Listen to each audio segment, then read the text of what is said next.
Olá, queridos internautas da TV Mundi, a TV da Nova Era. Eu, João Gilberto, com o nosso programa Retrato da História. E nós estamos fazendo uma série de programas falando sobre as civilizações. E hoje será o nosso penúltimo programa que nós vamos falar sobre a civilização romana, que é uma civilização muito importante dentro do nosso contexto hoje de globalização do mundo inteiro. Porque a civilização romana foi uma das maiores civilizações que agregou um dos maiores contingentes geográficos do nosso planeta, tá?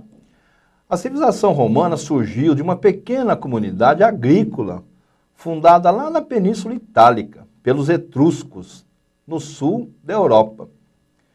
Localizada ao longo do mar Mediterrâneo e centrada em Roma, tornou-se realmente um dos maiores impérios do mundo inteiro.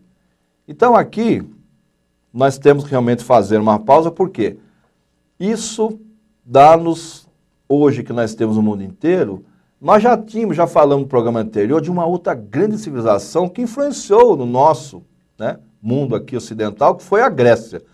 E aí Roma, aos pouquinhos, foi dominando aquela região toda, onde também tinha sido dominado pelos gregos, e aí se tornou o Império Greco-Romano, que nós conhecemos hoje em dia, tá?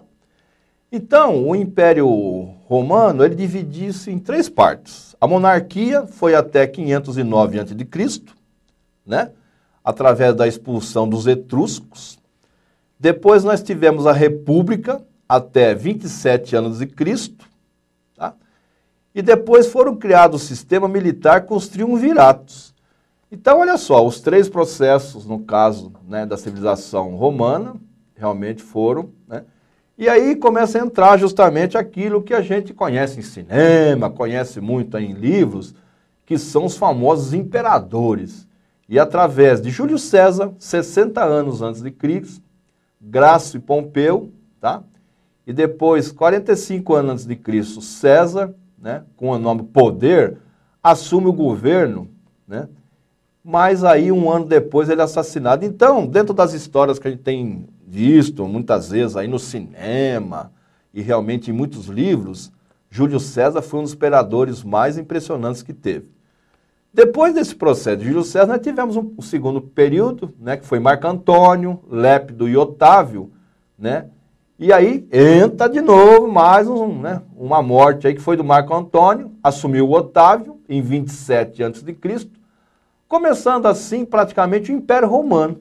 Então nós tivemos uma pré-seleção desse Império Romano através desses grandes imperadores. Otávio ganhou o nome de Augusto, majestoso, que ia ser designado a todos os imperadores depois dele. Então esse processo dos imperadores é um processo muito longo, um processo muito, porque foram muitos imperadores, uns realmente se despontaram, e outros, inclusive, foram imperadores aí que começaram até a decadência do Império Romano, tá? O imperador, ele tinha um poder vitalício durante toda a vida. Enquanto ele estivesse vivo, ele era imperador, tá? E antes dele morrer, o que ele fazia? Ele escolhia um sucessor, que normalmente era o seu filho, era alguém da família. Então era, vamos dizer, um processo vitalício que a gente viu aqui, agora no nosso planeta recentemente, lá com aquele processo lá dos árabes, de tirar aquele pessoal que estava no poder de 30, 40, 50 anos.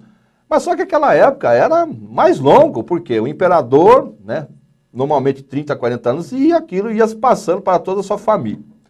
Depois, com a morte de Augusto, em 14 depois de Cristo, o império passou a ser governado por dinastias. Então aqui nós vamos fazer uma primeira pausa, porque aqui entrou na história uma das maiores personalidades do mundo, que foi Jesus de Nazaré, tá? Então Jesus de Nazaré foi o divisor de água do nosso planeta. Antes de Jesus de Nazaré e depois de Jesus de Nazaré, que foi, vamos dizer assim, entre aspas, uma vítima desse poder egóico que existia naquela época. Nós já falamos, contamos a história, inclusive passamos o filme de Jesus de Nazaré falando sobre o Sermão da Montanha, quando nós falamos dos hebreus. E aqui entra o quê? Aqui entra justamente a personalidade de Jesus de Nazaré, que depois, né, nos próximos blocos que nós vamos falar com vocês, a gente vai contar, porque aí houve um período de decadência, né, e os próprios imperadores, no caso, romanos, perceberam disso e implantaram até o cristianismo depois aí no processo todo da cultura romana.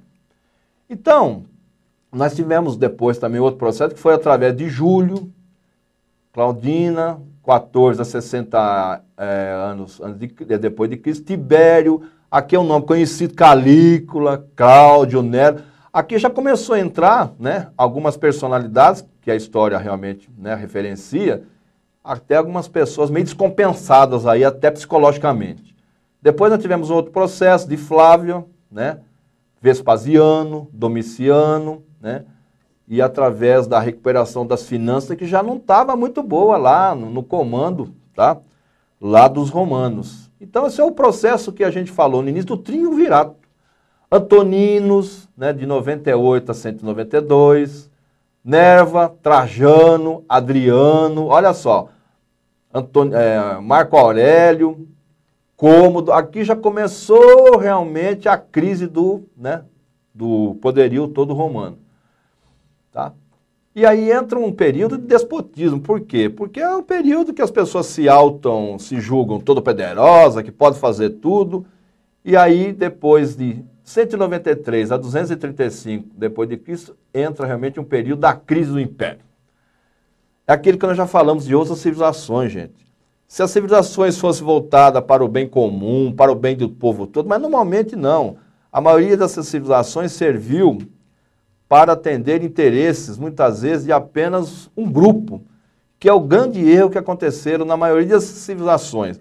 Ao invés de proporcionar realmente, né, situações boas para o povo, para todos os cidadãos, essas grandes civilizações elas caíram na grande armadilha justamente de querer dominar e aí entra tudo em bancarrota. Nós vamos fazer um pequeno intervalo, não sai daí não, nós estamos falando hoje da civilização dos romanos, que é uma civilização muito importante para os nossos dias de hoje. Só um minutinho, nós já voltamos.